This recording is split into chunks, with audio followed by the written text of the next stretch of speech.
సంగారెడ్డి జిల్లా జహీరాబాద్ నియోజకవర్గంలో కాలేజ్ విద్యార్థులు పీడీఎస్యూ ఆధ్వర్యంలో ర్యాలీ నిర్వహించారు. దాదాపు 2000 మంది విద్యార్థులు తమ కాలేజీలో సదుపాయాలు సరిగా లేవని సీఎం రేవంత్ రెడ్డి తమకు అన్ని వసతులు కల్పించాలని కోరుతూ పీడీఎస్యూ ఆధ్వర్యంలో ర్యాలీ నిర్వహించడం జరిగింది.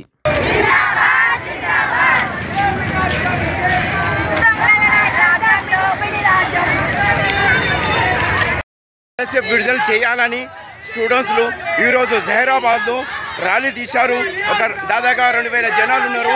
నేను జిల్లా staff reporters Mohammed Chand Pasha. Scholarship ఒకవేళ విడుదల చేయలేకపోతే ఇమీడియట్గా ప్రతి ఒక్క కాలేజీలలో ధర్నాలు నిర్వహిస్తున్నాము. దేనికైనా తెగించాలని ఈరోజు స్కాలర్షిప్ గురించి వీళ్ళు పోరాటం చేస్తున్నారు. సీఎం రేవంత్ రెడ్డి గారు స్కాలర్షిప్ విడుదల చేయాలని వీళ్ళు డిమాండ్గా ఆరోపిస్తున్నారు. జిల్లా స్టాఫ్ రిపోర్టర్స్ మహమ్మద్ చాంద్ పాషా. మేము పెండింగ్లో ఉన్న స్కాలర్షిప్ లగాంచి చెప్పండి, వెంటనే విడుదల చేయాలని ప్రభుత్వానికి ఇక్కడ నుంచి హెచ్చరిస్తున్నాము. పెండింగ్లో ఉన్న స్కాలర్షిప్ విడుదల చేయకపోతే ఇక్కడ నుంచే గాంధీ భవన్కి అయినా సరే జహీరాబాద్ నుంచే మొదలు పెడతామని ఈ ప్రభుత్వానికి హెచ్చరిస్తున్నాము. ఏ పార్టీ ఇది? ఇది పీడీఎస్యూ నుంచి హెచ్చరిస్తున్నాం. జార్జిరెడ్డి ఇచ్చిన స్ఫూర్తితోని జహీరాబాద్ నుంచి గాంధీ భవన్ దాకా 2000 మందితోని అక్కడికి వస్తామని హెచ్చరిస్తున్నాం ప్రభుత్వానికి. స్టూడెంట్స్ ఏ కాలేజు?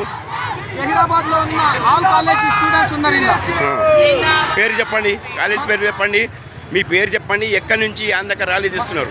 మా పేరు ఇస్మాయిల్. మేము జహీరాబాద్ డివిజన్ అధ్యక్షులము. మేము 2000 మంది పిల్లలతోని పెండింగ్లో ఉన్న స్కాలర్షిప్లు విడుదల చేయాలని ప్రభుత్వానికి డిమాండ్ చేస్తున్నాము. ఈ తక్షణమే విడుదల చేయకపోతే ఇక్కడ నుంచి జహీరాబాద్ నుంచి గాంధీ భవన్కైనా సరే ముట్టడిస్తామని ప్రభుత్వానికి హెచ్చరిస్తున్నాము. ఎంతమంది ఉన్నారు పిల్లలు? 2000 మంది పిల్లలతో ర్యాలీ తీస్తున్నాం ఏపీ పీడీఎస్యూ తరఫున.